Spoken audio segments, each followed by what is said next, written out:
Hello everyone, this is the largest of the Wave 1 LEGO Animal Crossing sets. It's Nook's Cranny and Rosie's House. This cost me $75 US. It comes with 535 pieces with just the 2 minifigures, and this was built live during a charity stream over on Twitch. Just as a reminder, I have not played any of the Animal Crossing games myself, but I have watched them being played, so I definitely know what the vibe is all about, and I've definitely looked into some of the specific things covered in these sets to help myself to know what I'm looking at and how close LEGO has gotten to capturing the scene properly. But first, before even thinking about the whole Animal Crossing thing and the source material, just in general, looking at this building right here, Nook's Cranny, which is mostly inspired by the New Horizons view of it and appearance of it. I just like it. For me, super nostalgia inspiring here this is, because it really feels like something from the 80s, from my childhood when LEGO was much simpler, but I personally really liked the look of the stuff. Didn't have much LEGO back then, but really liked just looking at the pictures of small buildings and vehicles and things in the little miniature catalog. So there's something good about this, even if they didn't get everything perfect with the set. You notice that the sign is simplified and doesn't have any writing on it. And I like that. It makes it more generic. Although what I don't like is that this tile here has a very obvious nub or mold mark on it that sticks out. They keep doing that, and I don't like that when I see it. Otherwise, though, the fact that this entire theme uses only prints is nice. I got the drop box over here with a print that's decent. I think the white could have been more opaque for that, but it's not too bad. The bulletin board, on the other hand, is just fine, and I love the size of it. Like, this is definitely feeling right-sized for minifigs for me. I like the awnings there. These are not actual platforms. The full platforms are just partial ones that are added on to an 8x16 base, that medium nougat color there. It's an 8x16 kind of modern city style, 2-plate thick, actual plate. But they've just got the rounded edges to kind of continue with the theme. And then at each of these spots, you can connect other things. So you can use just regular plates to connect between different modules, little modules like that, such as this one over here that has the orange tree on it, little the watering can off to the side with the flower in it also, and the mushroom, additional flowering plant over there. And you can open up all of these. This one just has a little twig in it, a little branch. I forget the in-universe specific name of that, but each of these is going to have something like that in it. But then around the back, it's completely open. Even the roof doesn't come even halfway through, which is an interesting thing, because I personally love to have things that completely close up, but at the same time, I think it's very, very important to have access. And I hate it when things are super, super dark inside. By having the roof not fully covered up, this is always bright and it's always accessible. So you could say it's lazy, but you could also accept that there are good things that come with this style of design. Having the option for both probably would have been the best worlds, but if you can only choose one, I think this is better for play, and it still displays fine from the other side. Looking at some of the things that are available in here, you got a guitar over here, a bucket, a small stereo, and a potted flowering plant here. I don't know the specific name of which one that's supposed to represent. This is the checkout register, which looks good, and you've got the one single bell coin right there. On the other side, some tools that can be chosen from, and then the cabinet, which is done in the light aqua color, and that has some more printed items in it. So acorn up above, some fish bait, and I think that's a packet of seeds. Those are just 1x1 bricks with a tile on top of each. But it's nice to get more IP specific prints, and I think that those are going to be really valued, recognized, and valued by folks, even if shapes aren't and proportions aren't always exactly how they ought to be. As far as like the amount of space that's inside of this is not a lot, right? So you have enough room for one person to visit, look at things over here, look at things over there, and that's about it. It's not too bad. I think it does its job. I can also offset Nook over to here just a little bit. Gives you just a little more space to walk around. Yeah, it's not too bad, and it definitely looks better once you start putting a figure in the space or two figures in the space. And you need that space in order to be able to do that. So when these weren't here, this looks kind of empty, right? But you need to be able to put the figures in there. So like, once again, there's a compromise that's involved here. And I think the designer thought about that and probably made the best choice here, even though it wouldn't be the first thing that I personally would ask for. Like, look at this, needs more stuff, but does it though?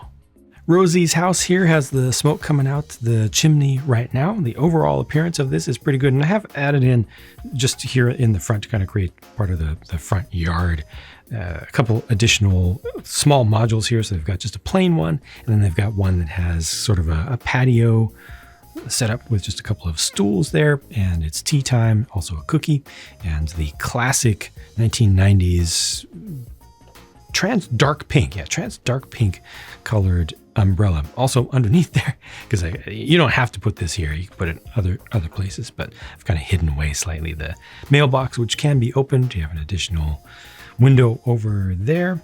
Of course, these can be opened. I like the shaping here, don't like the mold mark right there. And it's just a little bit awkward down here at the base, the shape of the crack, the open space right there. You know, it's offset a little bit, so it feels like if you're walking from here to there, you're gonna trip and fall in. It's difficult to avoid, but I suppose you could do a little bit of customization. Just calling that out as something that feels a little bit weird to me. Other window over here, and I'm specifically referencing the windows because this does include extra window frames, in this case in the dark pink, regular dark pink color, as an option, and each of these can be swapped out. I'm gonna go ahead and do this right now because it adds to the pinkness of the space, which I think is a good thing and matches with complements the front door, which is actually a magenta color. It's darker still, but it's in that same hot pink kind of range. These go with the frame instead, but it's nice to have extras. And this allows you to customize just a little bit without having to do a whole bunch of work and without having to buy additional pieces, without having to go to Bricklink or pick a brick wall or whatever.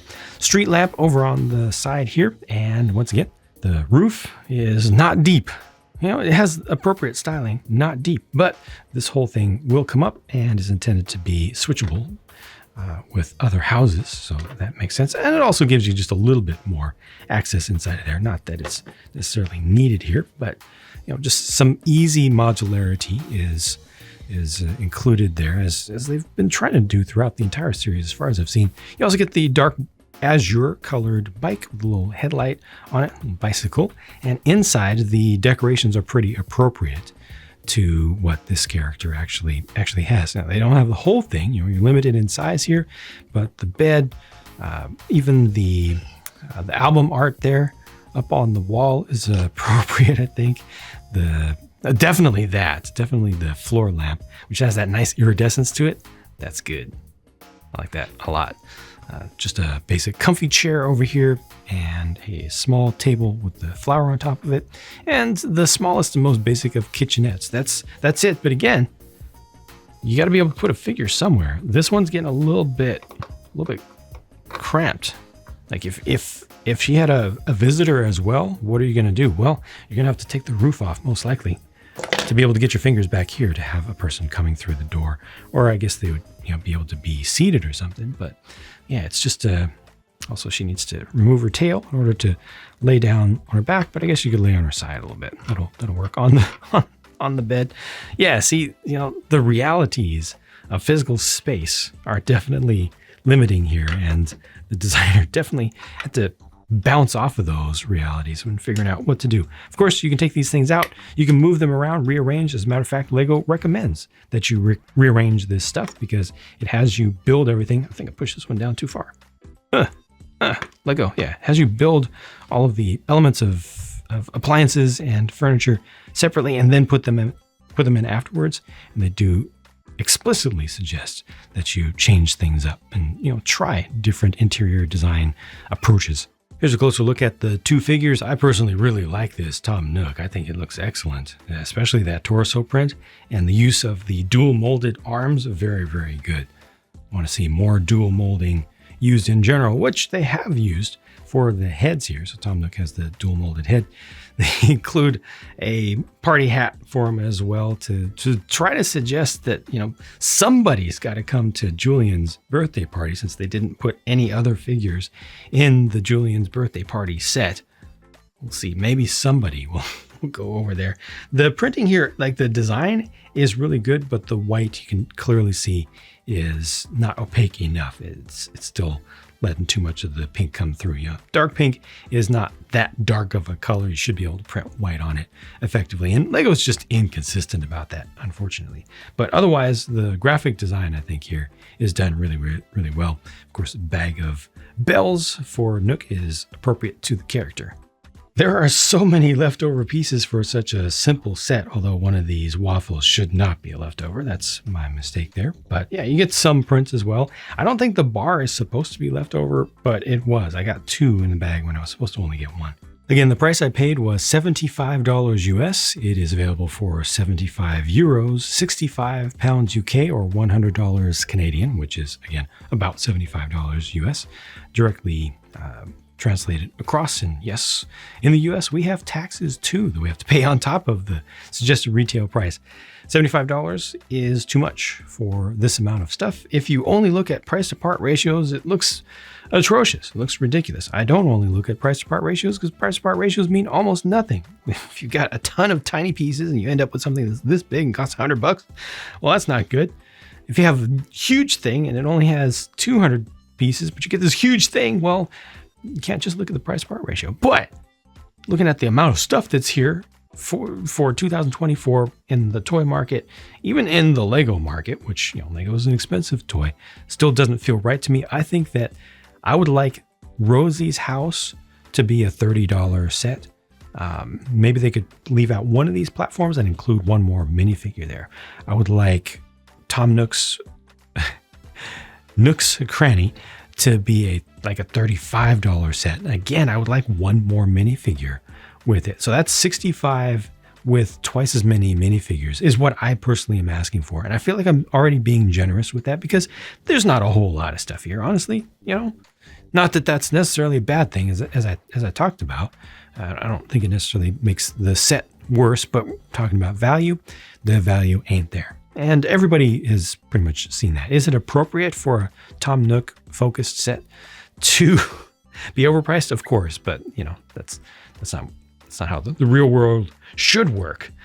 So I like what's here. I like it probably more than I should, partially because of nostalgia. And I just feel I enjoy the simplicity of what's here, and I feel like there's a just good design work and good vibes are brought forth by this. But the value, again, not there, and it definitely, at the very least, needs more minifigures to even start to be reasonable. So yeah, hopefully this one will go on sale relatively soon in many places. Some places I hear all the time get discounts as soon as stuff becomes available, and that's great, but the rest of the world doesn't get that. Hopefully this particular set will, because I think it's the most overpriced of the Animal Crossing sets, but also very desirable at the same time. So those are my thoughts for now. Thank you very much for watching. Hope you enjoyed this, and I'll talk to you again soon.